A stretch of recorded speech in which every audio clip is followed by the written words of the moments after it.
Will male-dominated society allow women to be happy forever?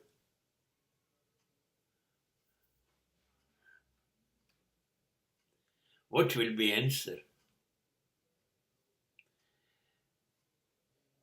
Male-dominated society will not accept this because it is ego issue. We cannot tolerate that. આપણો અહમ પુરુષોનો ગવાય છે. સ્ત્રી મારાથી આગળ જતી રહે, આ સહન નથી થતું પુરુષોથી.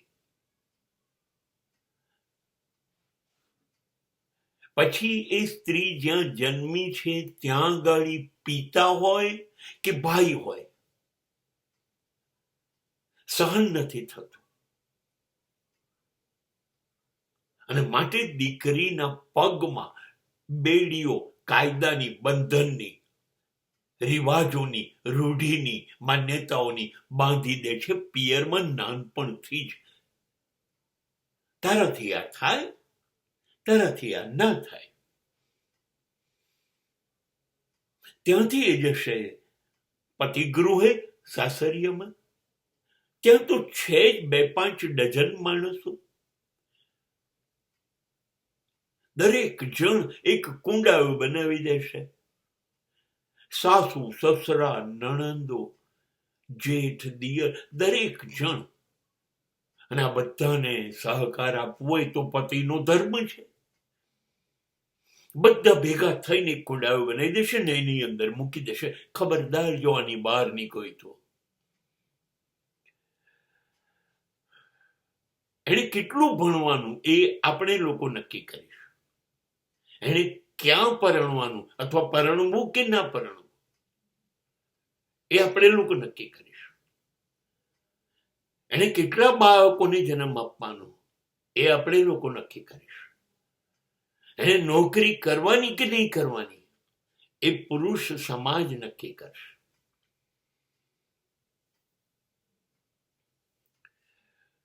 ટૂંકમાં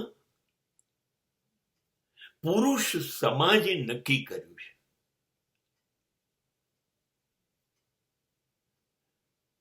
કે કોઈ પણ જાતનું વળતર, કિંમત ચૂકવ્યા વગરની એક નોકરડી, એક ગુલામડી, એ માં હોય, બહેન હોય કે પત્ની હોય, તરીકે જ એને જીવાડવાની. એ તો કેવી રીતે ચાલે? એ નોકરી કરીને મહિને લાખ રૂપિયા લાવે અને પુરુષ 35,000 લાવે. એ 4-વ્હીલર ગાડી લઈને ઓફિસ જાય અને પુરુષ સ્કૂટર પર જાય. કેવી રીતે ચલાવી લઈશું? એ જીન્સ પહેરે, ટોપ પહેરે, ગોગલ્સ પહેરે, હાથમાં મોબાઈલ રાખે. કેવી રીતે આપણાથી સહન થશે?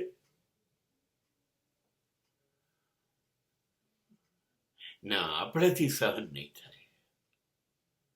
હવે ખાલી એટલું વિચારો કે આ બધા જ નિયમો પુરુષો માટે લાગુ પડે તો? આ તો પુરુષ પ્રધાન સમાજ છે, મેલ ડોમિનેટેડ. માટે સ્ત્રીઓના નિયમો પુરુષો ઘડે છે. પણ વિશ્વમાં એવા દેશો છે જે સ્ત્રી પ્રધાન છે. ત્યાં સ્ત્રીઓ બધા નિયમ ઘડે છે કે પુરુષોએ શું કરવાનું. અહીંયા પરણીને જેમ સ્ત્રી સાસરે જાય છે એમ એ દેશોમાં પુરુષો પરણીને સાસરે જાય છે. અને સ્ત્રી ઉઠાવે છે જવાબદારી કમાવાની.